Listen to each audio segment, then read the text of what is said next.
নমস্কার বন্ধুরা, welcome back to Mom and Little's Care. আশা করছি আপনারা ভালো আছেন এবং সুস্থ আছেন। আর আজকে আমি যে টপিকটা নিয়ে কথা বলবো সেটা হচ্ছে কোল্ড অ্যান্ড কাফ এর হোম রেমেডিজ।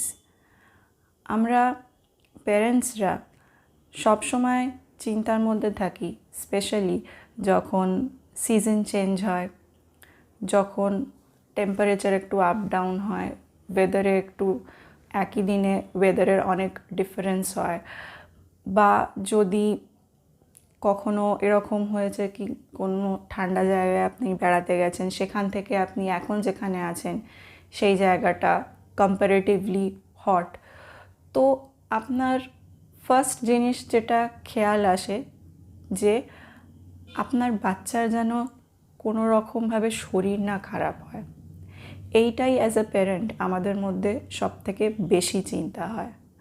আর এখন যখন আমরা সামার ছেড়ে উইন্টারে প্রায় ঢুকে পড়েছি, তো তখন এই সিজন চেঞ্জে যে কাফ অ্যান্ড কোল্ডটা বাচ্চারা ক্যাচ করে, সেইটা একটা খুব বড় ধরনের চিন্তা হয়ে দাঁড়ায়।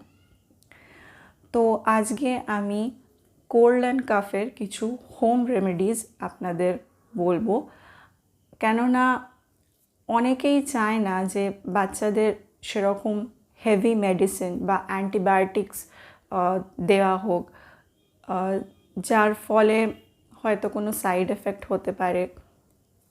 এটা আমার পার্সোনাল ওপিনিয়ন, আপনার ওপিনিয়ন হয়তো ডিফার হতেই পারে, কিন্তু অনেকে এটা ভাবে যে যত মেডিসিনের থেকে দূরে রাখা যায় নিজেদের বেবিকে ততই ভালো। তো তাহলে চলুন শুরু করি। তো ফার্স্টেই আপনাদের বলে রাখি যে বেবিদের নেজাল যে প্যাসেজটা হয় সেটা বড়দের থেকে তুলনামূলক একটু সরু হয়, তো যার জন্যে অল্প মিউকাস থাকলেও তার মধ্যে তাদের নিঃশ্বাসে অসুবিধে হয়, তাদের স্মুথ এয়ার পাস হয় না নাক দিয়ে। আর একটা জিনিস কি, ওরা নিজে থেকে বার করতে পারে না জিনিসটাকে বড়দের মতো, তো যার জন্যে আমাদের অ্যাজ আ প্যারেন্ট আমাদেরই হেল্প করতে হয়। আমি আমার পার্সোনাল এক্সপিরিয়েন্সে বলবো যে ওদের মিউকাসটা নর্মালি আইদার ভমিট দিয়ে বেরোয় বা ওদের পটি থ্রু দিয়ে বেরোয়। তো কী কী হোম রেমেডিস দিয়ে আমরা নিজেদের বেবির কোল্ড আর কাফ একটু হলেও আমরা সেটা কিওর করতে পারবো, তো সেইটা আপনাদের সঙ্গে শেয়ার করি। তো ফার্স্টেই যেটা সব থেকে ইম্পর্ট্যান্ট আর সব থেকে ইউনিভার্সাল সেটা হচ্ছে ব্রেস্ট মিল্ক। ব্রেস্ট মিল্কটাকে আমরা জানি কমপ্লিট ফুড বলা হয়। সেটা শুধু সব ধরনের নিউট্রিশনও না, আপনার বেবির শরীরের মধ্যে অ্যান্টিবডিজ তৈরি করে, রোগ প্রতিরোধ করার ক্ষমতা বাড়ায়, ইমিউন সিস্টেমটাকে বুস্ট করে, তো যার জন্যে ব্রেস্ট মিল্ক খুবই ভালো মেডিসিন। আর চেষ্টা করবেন নিজের বেবিকে বারবার ব্রেস্ট মিল্ক খাওয়ানোর। আর এই সময় হয় কি, বাচ্চারা একটানা হয়তো খেতে পারে না, আপনি ব্রেস্ট মিল্ক খাওয়াচ্ছেন কি আপনি এমনি প্যাকেট মিল্ক খাওয়াচ্ছেন, তো দেখবেন যদি বটলে খাওয়ান ওরা বেশিক্ষণ খেতে পারে না, একটানা খেতে পারে না, যেহেতু নাকের মধ্যে মিউকাসটা থাকে, তো যার জন্যে বারে বারে দেবেন। একবারে বেশিটা না খেলেও বারে বারে দেবেন, টাইমটা বাড়িয়ে দেবেন, কিন্তু ওদের ব্রেস্ট মিল্কটা খুবই প্রয়োজন। এরপরে নাম্বার 2 আমি আসবো, যেটা খুবই ভালো আর আমিও নিজের ছেলের ওপর অ্যাপ্লাই করেছি, সেটা হচ্ছে মাস্টার্ড অয়েল। মাস্টার্ড অয়েল আর তার সাথে জোয়ান আর গার্লিক। তো কী করবেন, ফার্স্টে আপনি মাস্টার্ড অয়েল নিলেন, সর্ষের তেল নিলেন, সেটাকে আপনি হিট করবেন। কাঁচা সর্ষের তেল কখনো নিজের বেবির ওপর অ্যাপ্লাই করবেন না। সর্ষের তেলটা একটু ফুটিয়ে নিলেন, আর তাতে আপনি জোয়ান দিলেন, আপনি সেটা রসুন দিলেন, গার্লিক দিলেন, এইটা আপনি ভালো করে ফুটিয়ে নেবেন। ফুটিয়ে আপনি হয়তো ছোট একটা বটলে রেখে দিতে পারেন ফর ফিউচার ইউজ।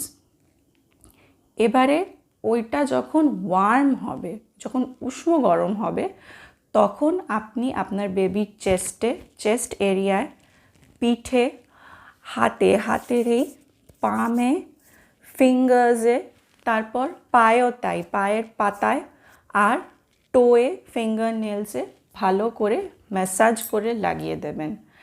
এই জিনিসটা আপনারা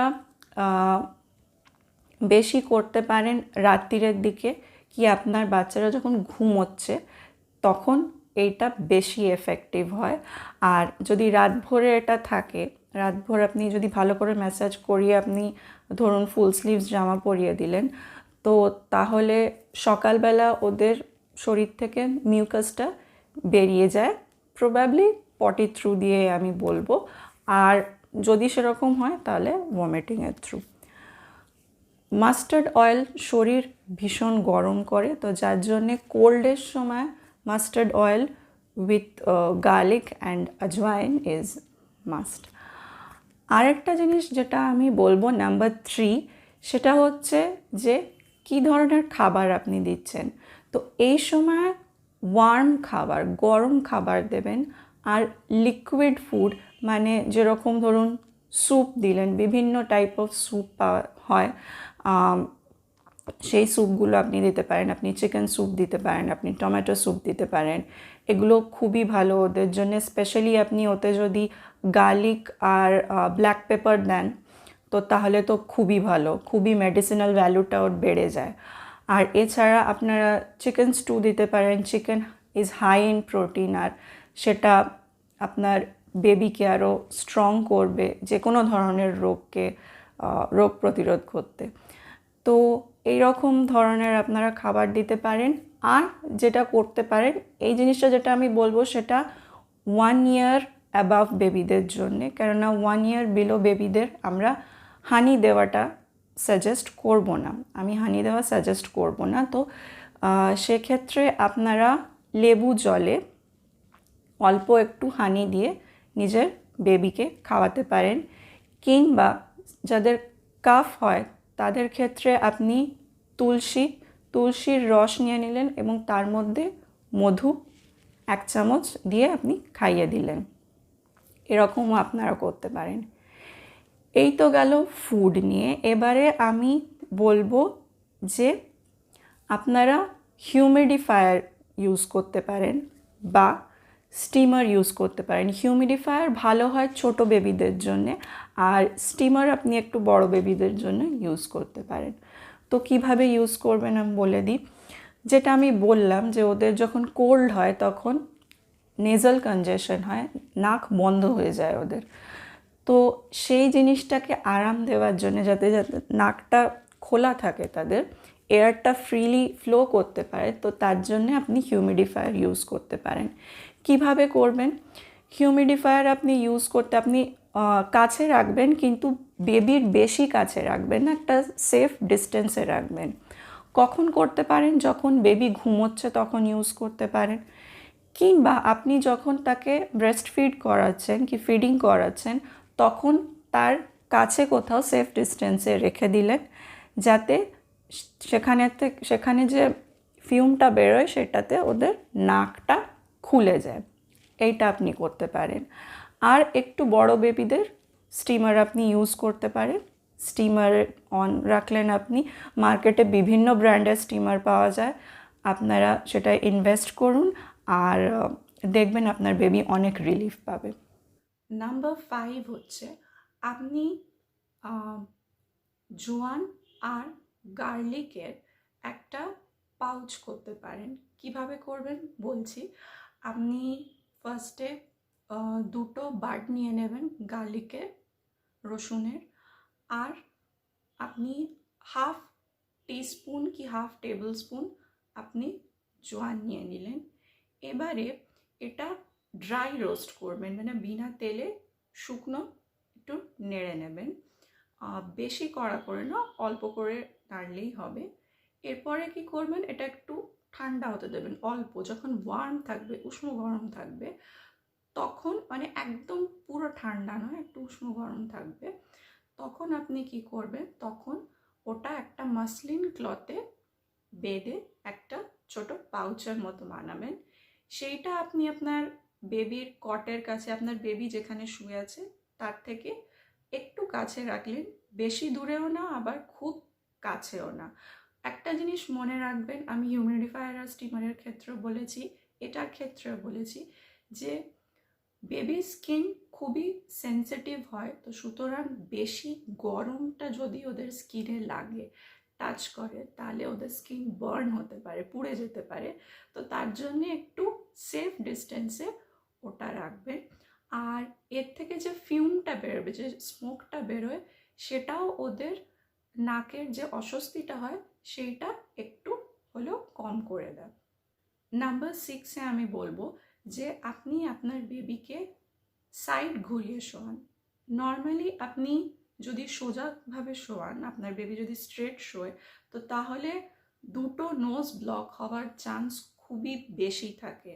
তো সুতরাং সেখানে আপনার বেবি বারে বারে উঠে যেতে পারে, ডিস্টার্ব ফিল করতে পারে, অস্বস্তি বোধ হতে পারে। তো যার জন্যে আপনি এক সাইডে ঘুরিয়ে শোয়ান, সাইড স্লিপ করার চেষ্টা করান আপনার বেবিকে, যাতে একটা এয়ার প্যাসেজ খোলা থাকে এয়ার ফ্লো করার জন্য।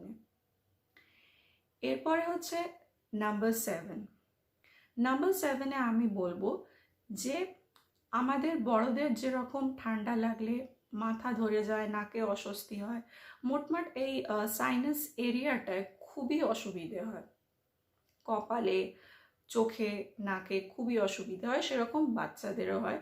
কিন্তু ওরা যেহেতু আমাদের কমিউনিকেট করতে পারে না সেরকমভাবে, তো আমাদেরই অ্যাজ আ প্যারেন্ট সেটা বুঝতে হবে। আর কিভাবে আপনি রিলিফ দেবেন সেটা আমি বলছি। আপনারা একটা রুমাল নেবেন কি প্লেন ক্লথ নেবেন, সেটায় ভালো করে আয়রন দিয়ে প্রেস করে নেবেন। এবারে সেই ক্লথটা যখন আপনার স্কিনে রেখে মনে হবে যে হ্যাঁ এটা ঠিকঠাক ওয়ার্ম আছে, আপনার বেবির স্কিন এটা এই গরমটা সহ্য করতে পারবে, তো সেই রুমালটা তখন আপনি নিজের বেবির কপালে, চোখের ওপরে, এই ভুরুর ওপরগুলো, তারপরে নাকের দু সাইডে আস্তে আস্তে এরকমভাবে ওদের একটু প্রেস করে দেবেন। দেখবেন অনেক রিলিফ পাবে ওরা। ওদের যে মাথা ধরে যায়, ওরা তো সেগুলো বলতে পারে না ছোট বেবিরা, তো যার জন্যে এই জিনিসটা করা। এরপরে আসবো আমি নাম্বার 8। আপনারা স্যালাইন ড্রপস ইউজ করতে পারেন। মার্কেটে অনেক ব্র্যান্ডের স্যালাইন ড্রপস পাওয়া যায়। আর যেটা আমি আগে বলেছিলাম যে বাচ্চাদের এয়ার প্যাসেজ ওয়েটা খুবই সরু হয় নাকে, তো যার কারণে অল্প মিউকাস থাকলেও ওদের ব্রিদিং ট্রাবল হতে পারে, ফ্রিলি নিঃশ্বাস নিতে পারে না। তো সেক্ষেত্রে আপনারা যদি নেজাল ড্রপ ইউজ করেন, নেজাল ড্রপ বা স্যালাইন ড্রপ যাই বলেন, সেটা আপনারা যদি ইউজ করেন, তো তাহলে বাচ্চাদের নাক খুলে যায়। তো এটা আপনারা কখন ইউজ করতে পারেন? এটা আপনারা ফিডিংয়ের আগে ইউজ করতে পারেন। ফিড করছেন যতবার বেবিকে, তার আগে নাকে আপনি নেজাল ড্রপ দিয়ে দিলেন। আর কখন দিতে পারেন? বাচ্চাদের যখন ঘুম পাড়াচ্ছেন, ঘুমানোর আগে তাদের নাকে নেজাল ড্রপ দিতে পারেন। এরপরে আমি বলবো নাম্বার 9-এ আমি বলবো যে নেজাল অ্যাসপিরেটর পাওয়া যায়, বিভিন্ন ব্র্যান্ডের পাওয়া যায়, আর অনলাইন অফলাইন আপনি বিভিন্ন জায়গায় পাবেন নেজাল অ্যাসপিরেটর। তো এইগুলো একটা পাম্পিং ডিভাইস হয়। স্পেশালি আমি বেশি ম্যানুয়ালি দেখেছি, আমি ইলেকট্রনিক সেরকম কোনো দেখিনি অ্যাসপিরেটর। তো এই জিনিসগুলো দিয়ে আপনারা কি করতে পারেন, যে আপনার বেবির যে মিউকাসটা নাকে জমে আছে সেগুলো আপনি পাম্প আউট করে বার করে দিতে পারেন। তো এক্ষেত্রে আপনাদের প্রসেসটা ইজিয়ার করার জন্য ফার্স্টে আপনি একটু নেজাল ড্রপ ওদের নাকে দিয়ে দেবেন, তারপরে আপনি অ্যাসপিরেটর দিয়ে মিউকাসটাকে বার করুন। তো এটা অনেক ভালোভাবে হয়ে যাবে কাজটা। আর কেননা যদি সেরকম হার্ড হয়ে যায়, থিক হয়ে যায় মিউকাসটা, তো তখন বেরোতে চায় না, আর বেবিরা পছন্দ করে না নাকের মধ্যে বারবার অ্যাসপিরেটর দিয়ে সেটা বার করতে, ওরা অস্বস্তি বোধ হয়, ক্র্যাঙ্কি হয়ে যায়। তো যার কারণে আপনারা যদি স্যালাইন ড্রপ দেন, তারপরে আপনি নেজাল অ্যাসপিরেটর ইউজ করলে তো তাহলে দেখবেন স্মুথলি জিনিসটা হয়ে যাচ্ছে। আর লাস্ট যেটা আমি বলবো নাম্বার 10, সেটা হচ্ছে ডেলি ম্যাসাজ। আপনি যেরকম মাস্টার্ড অয়েল দিয়ে আমি যেটা আগে বললাম ম্যাসাজ করছেন বেবিদের শোয়ার আগে, সেই রকমই আপনারা চেষ্টা করুন যে ওদের যে ডেলি ম্যাসাজের প্রসেসটা সেটাও কন্টিনিউ করতে। ম্যাসাজেও ওদের মাসলে যদি ব্যথা থাকে, যে উইকনেসটা থাকে, সেটাও অনেক কাম হয়ে যায় ওরা ম্যাসাজের পর। তো আপনারা যে কোনো ব্র্যান্ডেরই অয়েল ইউজ করতে পারেন, যে ম্যাসাজ অয়েল পাওয়া যায়, কি আপনারা যদি কোকোনাট অয়েল, আমন্ড অয়েল, কি আপনি এমনি মাস্টার্ড অয়েল ইউজ করছেন সেটাও আপনারা ইউজ করতে পারেন ফর ডেলি ম্যাসাজ। আর চেষ্টা করবেন অয়েলটা যেন ঠান্ডা না হয়, অয়েলটা একটু ওয়ার্ম হয়।